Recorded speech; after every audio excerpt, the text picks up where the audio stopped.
ప్రభుత్వ భూములను real estate కంపెనీలకు ఎందుకు ఇస్తున్నారని, విలువైన భూముల్ని ఎందుకు వేలం వేయలేదని మండలిలో వైసీపీ సభ్యురాలు వరదు కళ్యాణి ప్రశ్నించారు.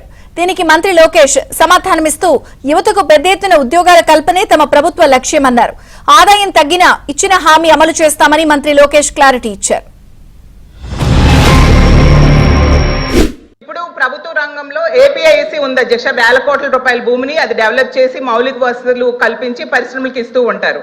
మరి వాళ్ళు చేసే పని ఇప్పుడు రియల్ ఎస్టేట్ సంస్థలకు ఎందుకు అప్పచెప్తున్నారు అధ్యక్ష? దీని వెనక ఏ రహస్యం ఉందో అర్థం కావట్లేదు.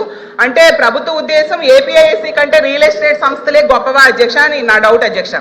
అలాగే భూ కేటాయింపులు అన్ని ఒకే విధంగా ఉండాలి, ఒకే ధరలకి ఇస్తే బాగుంటుంది అధ్యక్ష. లేకపోతే ఇంకా విలువైన భూములు అయితే వేలం వేసి ఇవ్వచ్చు అధ్యక్ష.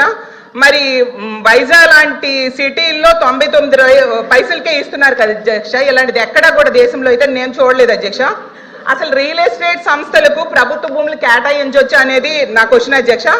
అలాగే తీసుకుంటే ఎందుకు వేలం వేయట్లేదు ప్రభుత్వ భూముల్ని, విలువైన భూముల్ని?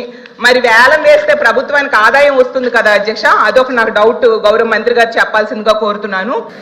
ఏపీఐఏసీలు ఐటీ భవనాలు కట్టలేదు అధ్యక్ష, ఎప్పుడు కట్టలేదు. This only one and only building అధ్యక్ష. అది మిలీనియం టవర్స్ అని ఒకే ఒక బిల్డింగ్ కట్టారు. అది ఆల్రెడీ లీజ్కి ఇచ్చాం అధ్యక్ష. లీజ్ పైన వచ్చే ఆదాయం చాలా తక్కువ అధ్యక్ష. మనం పెట్టే డబ్బులకి వచ్చే లీజ్ ఇన్కమ్ మనం బేరీ చేసుకుంటే పర్సంటేజ్ చాలా తక్కువ ఉంటుంది కనుక ల్యాండ్ డెవలప్మెంట్కి ఇస్తేనే బెటర్ అనేది ప్రభుత్వం ఒక పాలసీ తీసుకుని చేస్తాం జరిగింది అధ్యక్ష. మూడోది అధ్యక్ష, మేడం గారు అడిగారు. నేను మేడం గారిని సూటిగా ప్రశ్నించాలనుకుంటున్నాను అధ్యక్ష. మా ప్రభుత్వానికి అయితే పిల్లలకు ఉద్యోగాలు కల్పించే లక్ష్యంతో మేము పనిచేస్తాం. గవర్నమెంట్కి 2 రూపాయల ఆదాయం తగ్గినా పర్వాలేదు, ఇచ్చిన హామీ 20 లక్షల ఉద్యోగాలు మేము కల్పిస్తాం. అది ఆ పాలసీ. లేదు మీకు ఆదాయం ఎక్కువ కావాలని పాలసీ మీకుంటే అది మీ పాలసీ. మా ప్రభుత్వం పాలసీ అయితే ఉద్యోగాల కల్పన అనేది ప్రభుత్వం పాలసీ అధ్యక్ష.